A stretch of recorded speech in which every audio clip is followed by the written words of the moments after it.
Thanks, Carissa. Hi, everybody. I'm Hilary Shine. I am physically located in the grand metropolis of Temple, Texas, basically right in the middle of the state. And I'm glad to get to join all of you today virtually, and thanks for being part of this. So I spent 20 years in municipal government before making the big leap to the consulting side of the house and found my home with SGR. And they have not, Chris is not wrong. They've handed plenty of challenges my way. But I spent most of my tenure as a communications director, as well as with some assistant city manager responsibilities along the way. And, I like to think of myself as an observer. So I spent 20 years studying personalities, studying group dynamics, studying team performance, both, city council, watching them and the way they interacted in meetings, but then also just the staff and the differences that you find in personalities along the way. And I wish that we had spent more time with a personality assessment type work early on. And with the clients that I'm working with currently, it's often part of staff retreats and it's often part of city council retreats. I'm really trying to get to know the back end of what makes people tick and how they work. So today I'm going to take us through a presentation related to some of the background history, a couple of tools that we have found useful and successful in our work with clients as SGR, and then just some of the new and different ways that they're being used in this new world that we're living in. So with that introduction, I'm ready to get started. And so here we go. See if I can make my presentation work. There we go. So what do we know about the world of personality assessments? Number one is I did not realize this factoid until I started preparing this presentation, but it's a $200 billion a year industry. That is shocking, but many of you in this group have probably taken at least one, if not multiple, personality assessments over your career, whether for work or for fun. But what we know about the world is that people love to talk about themselves. Social media has only added to that dynamic. And so the more we can learn about ourselves and be able to talk about ourselves in these sort of feeling terms, which is new and different, even particularly in the business world, talking about some of those soft skills, it has become part of our dynamic or part of the world that we live in. These are used by small businesses to Fortune 500 companies. And so depending on, the type of employee that you're looking for or the makeup or setup of a business, they can be used really effectively to find personality characteristics that you may not be able to find otherwise, or just, kind of hidden talents or hidden skills. There are dozens of assessments. I mean, we'll talk a little bit about some of the bigger ones, the more notable ones that you probably all have interacted with. But my goodness, there is everything under the sun you can think of. And they go everywhere from, really being about someone's personal psyche and their beliefs and their feelings, all the way to what their kind of background is and how that plays into what they might be successful with career-wise. And one size doesn't fit all. So you may have an organization that really wants to learn about the, emotions behind certain leaders or certain decisions that are made, but you may have one that really wants to go to the practical application. We want to know what these skills are in the background for the people that we're working with. But again, sometimes it's multiples. We've seen organizations use 2 or 3 different tools over time and kind of compare and contrast them to find the one that fits best.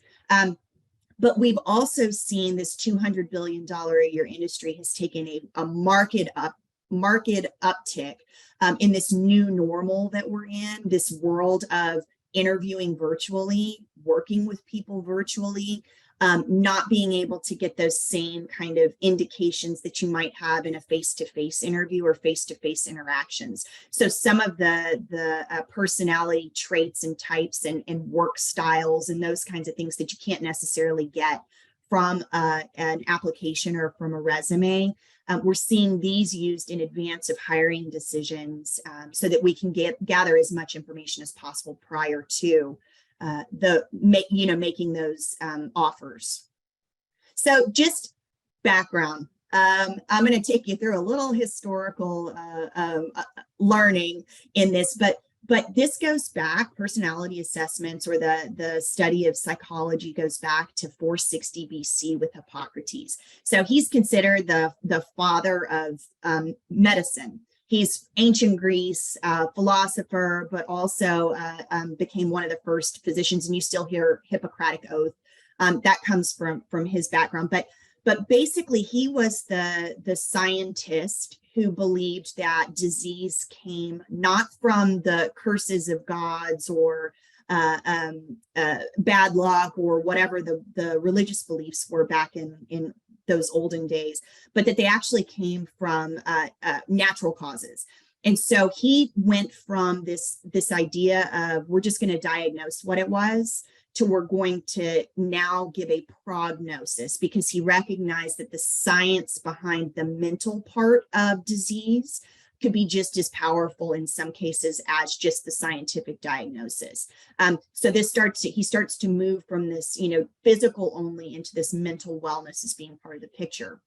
So fast forward to 1879, Wilhelm Wundt, pronounced with a V, is the father of psychology. So he really was the scientist in Germany who started to do psychiatric research. He was the first person to call himself a psychologist, actually. But he separated the physical from the mental and found that there was just as much science needed behind the mental part of a human and the human species as there was with the biology of it. And so he actually established the first research lab, formal research lab for psychology. And he was a professor his entire life and was a very published psychologist, being the first name that along the way. So then if you fast forward a little bit more, you get into the Sigmund Freud. This is where my understanding kind of came in. Freud is the one who sticks out in my mind from the, history or teaching that I learned.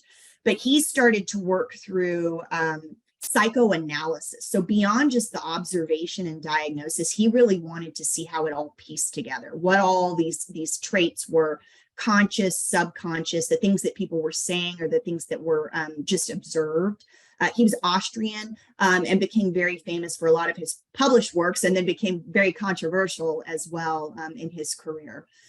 So then if we take another leap, just before this next 1940s, what happened after World War I was the military started recognizing the psychological effects of war.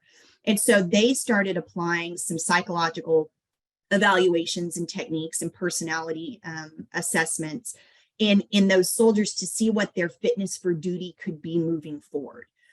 They wanted to know what the psychological effects, not just the physical effects, were, so that they could determine whether or not they could re-enter military service or if they could enter, a civilian workplace.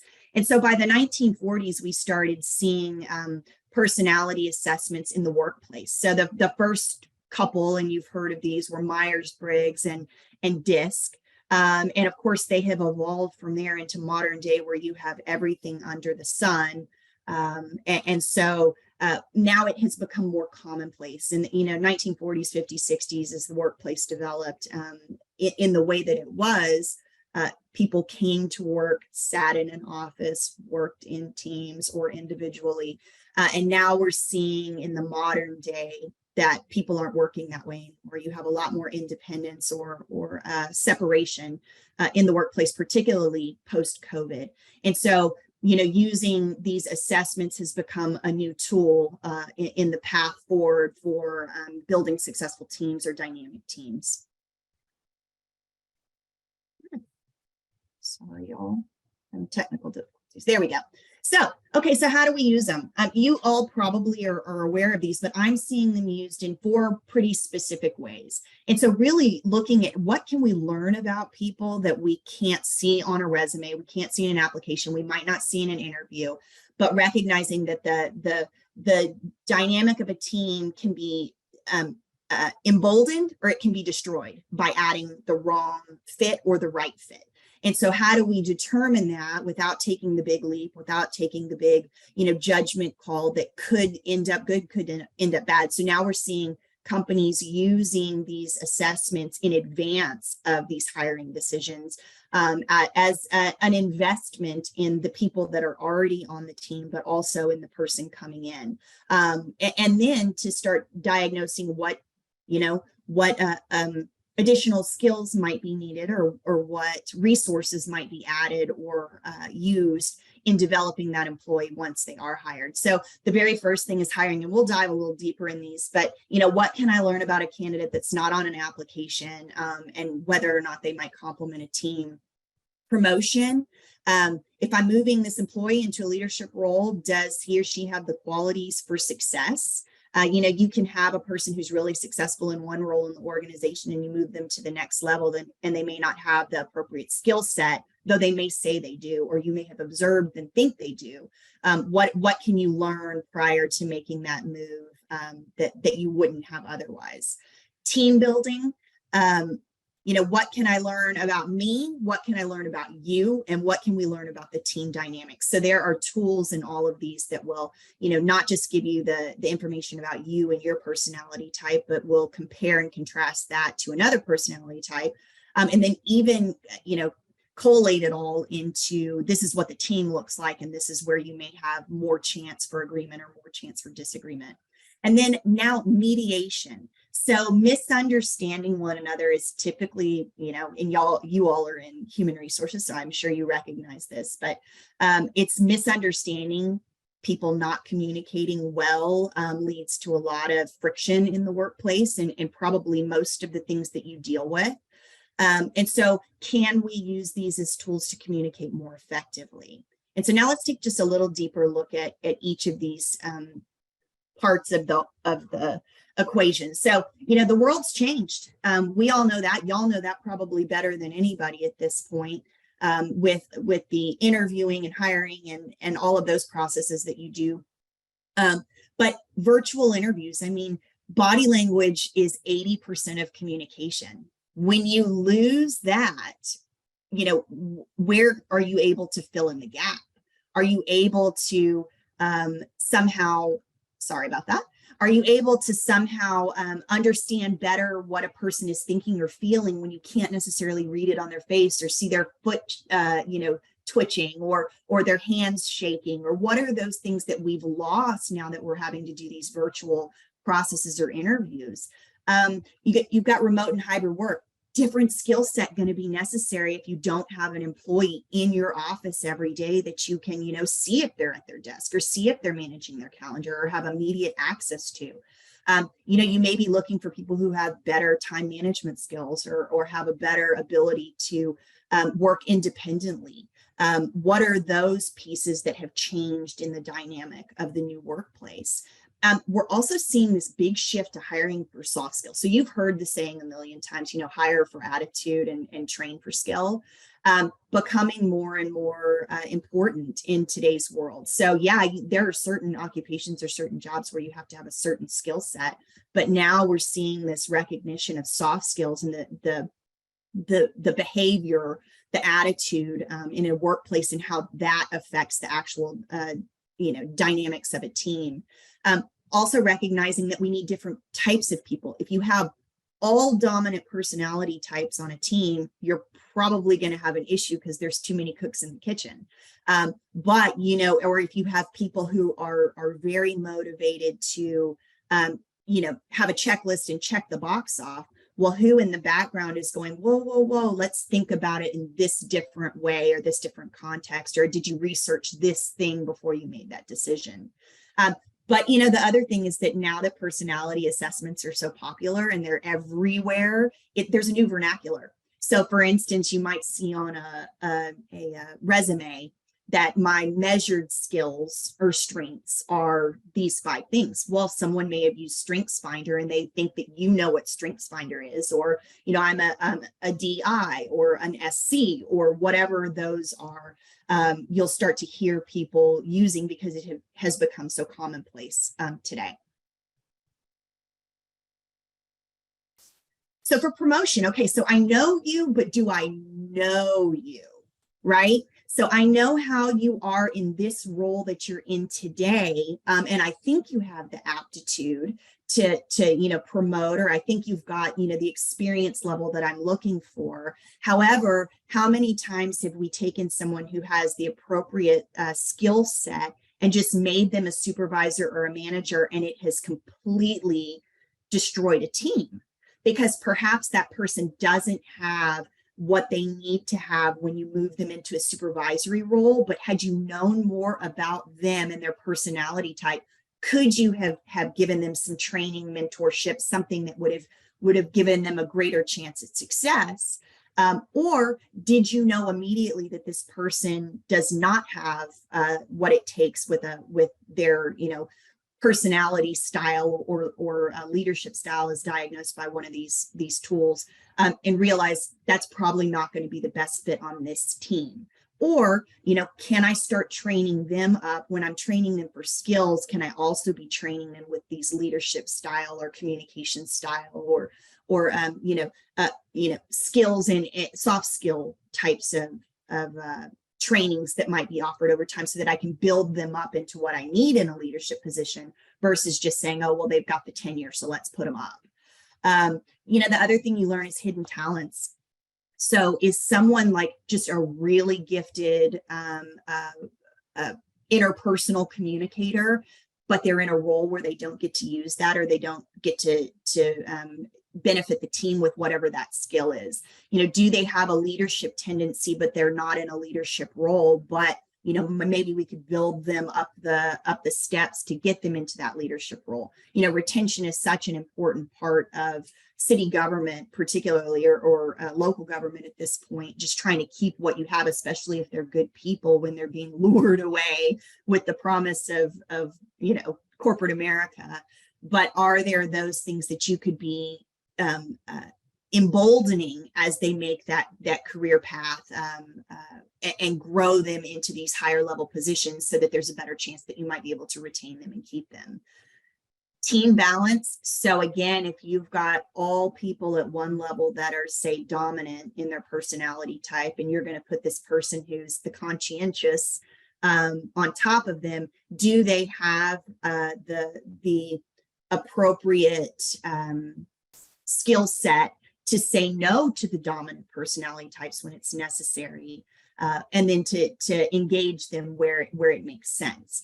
Trying to figure out what those team balances are. We use a tool with SGR I'll talk to you about in just a little bit that says, there's a pull with the leader. So if you have all of the people underneath you are a less dominant personality type, and your leader is a dominant personality type, you're not going to get your best work out of the people who aren't dominant, because they might be intimidated by that personality type.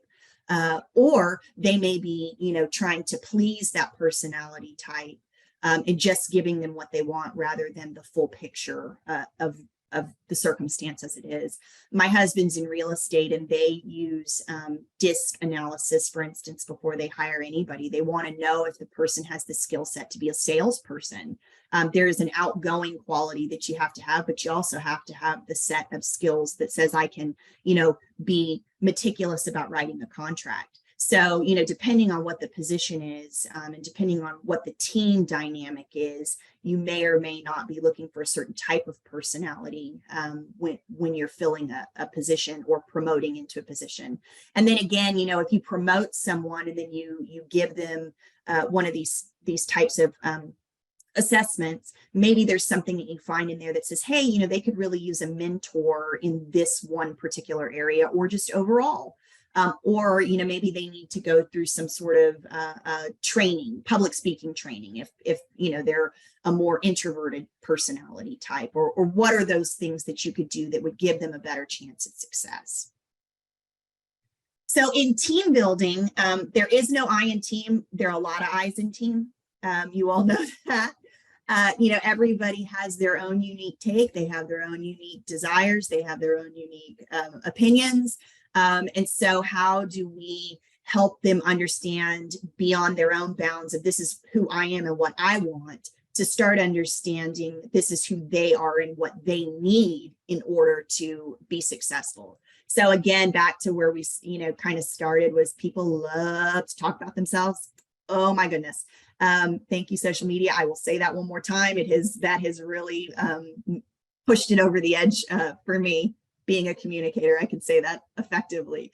But they also love to take personality assessments. So if you've ever offered one in a team environment, people get very excited about them and they get very excited about their results. And so whenever I have gone in to talk about the results, you have no problem getting people to talk and interact and say, oh yeah, I knew they were a this, or oh my gosh, I'm not surprised, but it just affirms the things that I thought about myself. So again, it can be a really useful thing because people tend to be open to talking about themselves and then to hearing others talk about themselves in an environment like this. It also, trying to keep the me against them dynamic from taking hold. So we use an instrument, which again, I'll talk about in a little bit, but there are different needs for different people. So there could be the person who are typically going to be like the engineers and the attorneys who want every piece of information they can ever possibly get so that they know the entire story and can piece this thing together as perfectly as possible. They don't want to be surprised by anything and they don't want to make mistakes. So that person is not going to be receptive to someone coming in and saying, we have a hard deadline of 5 o'clock today and I'm just going to wing it if I have to. You're not going to they're going to go, well, I don't want any part of this, versus saying, have you thought about this? So understanding people's, unique needs for information, for time, for engagement or interaction. You have the people who won't get off of start without having a team behind them that everybody's gung-ho about and ready to go. And so learning more about those dynamics can help the employee take the supervisor or manager, the type of information that supervisor or manager needs in order to make a decision, or can allow the supervisor or manager in the opposite direction to communicate with their employees in a way that makes sense to the employees and starts to help them understand how their needs will be met in the process. So, it also is helpful in developing business culture. So, if your business says we're going to, everybody in the city of wherever is going to do a DISC assessment, that now becomes part of your culture. It becomes a language that you all speak together. You can say, well, she's a C, so you need to get all of your facts in line before you go talk to her, right? Not to label people, but if it can become part of the way that you understand others, it can be very effective.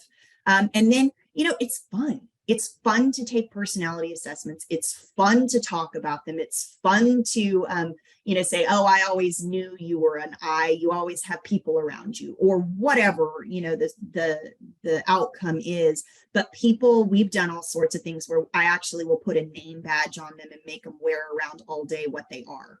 And then put them in groups with the other people who are what they are, and then separate them and make them go talk to people who are the opposite of what they are.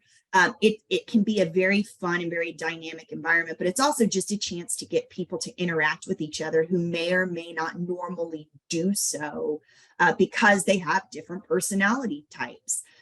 But people typically, especially at employee retreats or department head retreats or council retreats or any of those kinds of things, it's a really good way to lighten the atmosphere, but also to use it for team building and to really kind of try to get a little bit deeper understanding of each other. And then this is one that I have seen used more recently, is personality assessments when it comes to mediation. And so I think that this one's worth talking about. And, oftentimes people are saying the same things, but they're saying it with different words. And because of whatever the circumstances, whatever the issue is, they're not listening to each other in a way that they can hear that they're saying the same thing. They're just using different words. And so it becomes a tool in saying, okay, you think they're being a jerk, just to use DISC, for instance, because they say, we want to go and I'm ready to go. And to you, you're hearing, well, it's my way or the highway, and this is going to happen with or without you. And you happen to be a C, a conscientiousness type. and you want more information. And so they see you as an obstructionist. They think that you're just using that as a weapon to keep them from accomplishing whatever their goal is. And so getting to understand a bit better about each other and what they need for success can help that dynamic and can help build those relationships back, even if they might have been damaged in the past. It's not a fix-all. It's not necessarily going to be the be-all end-all, but if you have two people who are in some sort of struggle, and they can come away with a little bit better understanding of each other, then perhaps you have, either salvaged an employee or a career, or created a dynamic that's going to be more successful moving forward. But everyone's going to have different needs. I mean, you all know that. Everybody you interact with every day has different needs, but when do we actually diagnose what those needs are? Oftentimes we fill that in with assumptions. And so if we can change our strategy to say, part of our business culture is we get to understand people, their personality types through these assessment tools. And then we try to work together in a way that's most beneficial for the whole, because we recognize that every piece or every personality type or style is important. That can help change our business culture and our dynamic. But then it also helps us, if you have a council person who always has to have the line items about whatever this, salary study is, and they want to see every single piece of detail. It may not be that they're just trying to be difficult. They may have a personality type that says, I need to know every single fact before I'm comfortable moving forward. How do we strategize as employees dealing with these boards, or how do we strategize with city management or with our own teams in a way that's going to give them the information they desire so that we can move forward in unity? So now let's talk just a little bit about a couple of these tools. So, the Strengths Finder, which they now call Clifton Strengths, identifies these 5 key strengths or natural talents. I've taken it, and one of mine was significance. The work that I do has to have meaning. You might have someone who needs the interaction of others or to be liked. It sort of identifies these natural strengths or natural talents. And again, how you use those can make that a more effective tool or not. It's, from my perspective or from my use of it, it is much more about learning about oneself than it is about learning about others. I'll be curious when we break into our groups to hear if anyone's used it differently. Then you have DISC. So, identifying work styles with primary and secondary. So, I'm dominant, I'm a D, but then everybody has a bit of everything else. So if I am a D and I know that I need to be in charge, do I want a bunch of other Ds on my team? Maybe I need some to create some balance or to shift the waters a little bit. But typically I'm going to want the other personality types so that they can fill in the gaps that I don't necessarily possess. Myers-Briggs, which is another old one we mentioned just a moment ago, is psychological functions and how they lead to 16 different personality types. So this really does get into the more psychology part of it, where what is your psychological makeup or feeling versus style. Hogan personality is a little less known, but it looks at behavioral tendencies against occupations. So if you are, a complete introvert, probably sales isn't going to be for you. Maybe it is. Maybe there's something in there that you can apply differently, but knowing more about your tendencies and where you might find more success in a career path. And then IOPT is that's the one that SGR uses a lot. And really it takes all of the personality or emotion out of it. And it really looks at just how someone processes information. So how do I take it in? How do I organize it? How do I make a decision? So now let's dive just a little bit deeper into a couple of these. So DISC. So you have DISC. Obviously is what it stands for, but basically this one, the premise is it's all styles are equally valuable. Everybody has a little bit of all of them, but your work style is influenced by life experiences. So, if you have particular opinions or feelings, or you have had certain experiences in your life, then that can affect your desire, or your outcomes, the way that you deliver information or the way that you deliver direction. It's helps you to understand your own priorities, and then it does a really good job of then in a report giving you how you can work best with the other priority types. How you can tone down your, say, dominance, so that when you have a steadiness personality type in the room, that you might have a better interaction and won't overarch their input. Then and then building effective relationships. So again, if you look at this and it'll piece it all together for you if you chose to move forward with a tool like this. But dominance is going to come out that these are more direct, results oriented. They're pretty firm and strong willed and forceful. The influence is the more outgoing, enthusiastic, optimistic, high spirited, lively. They like the congenial environment and being around others and having a team feel. Steadiness is the even-tempered, accommodating, patient, humble, tactful. And you can see if you were to place that against dominance, you might have a difficult discourse there because dominance might overpower steadiness. And then you get to conscientiousness, analytical, reserved, precise, private, systematic. Those are your engineers and your attorneys, and that's what you want them to be. But if you look at dominance, which is very action oriented, let's go, and conscientious wants to really analyze things, you can see where there starts to be some imbalance or some friction. Then if we go to IOPS, so this is the one that one of the ones that SGR uses, and this is the how do you process information.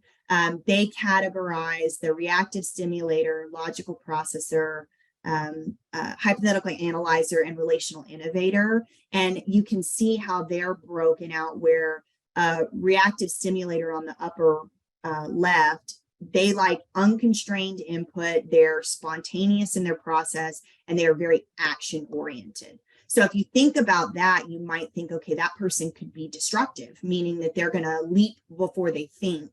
And so in this template, they believe that you need all types, and it will actually put teams together for you and show you the pull of the director. So the director or the leader of a team is going to have probably the authority to make a decision. And so they're going to have a stronger pull than all the other personality types, but it places them all kind of on a grid through a mathematical equation and shows you where there's the greatest chance for you to have agreement and then unanimous agreement. So it's a really interesting one if you haven't used it.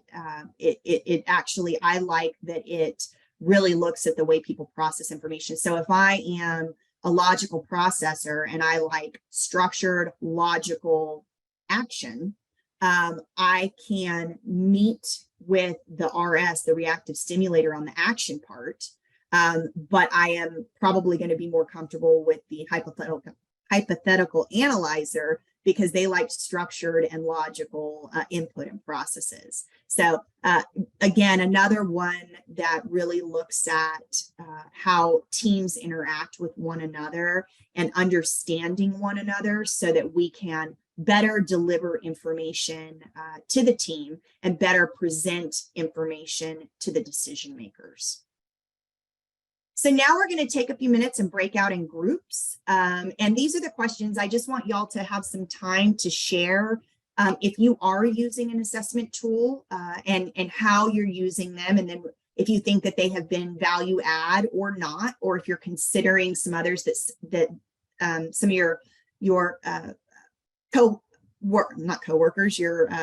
colleagues have used, maybe they can add some color to your decision making. And then, talking through how do we think we could incorporate these, or do we think we should incorporate these moving forward in our hiring processes, promoting processes, team building, mediating processes. So with that, I'm going to have everybody just break into some smaller rooms and just have a conversation. Awesome. And hey, Hilary, before we do that, there was a great question in the chat about methods for offering this virtually. Have you done, I think you've done that before, right, with this? Virtual, let's see. I'm opening my chat. Give me just a second. Yeah, it's written way better than how I just paraphrased it, by the way. But so what methods can be used to take advantage of the assessments to develop teams in this era, I almost said error, of virtual offices, Freudian slip there. Yeah, so again, I mean, first of all, it's having everybody take the assessment, right? And then figuring out, depending on which assessment method it is, if you wanted to have a presenter come in and kind of explain it to the different teams. We've seen them used organization-wide. We've seen them used just with teams. And then you can also break them into teams and then put them together as an organization. So again, you know, you have people who are having to interact with each other and communicate with each other.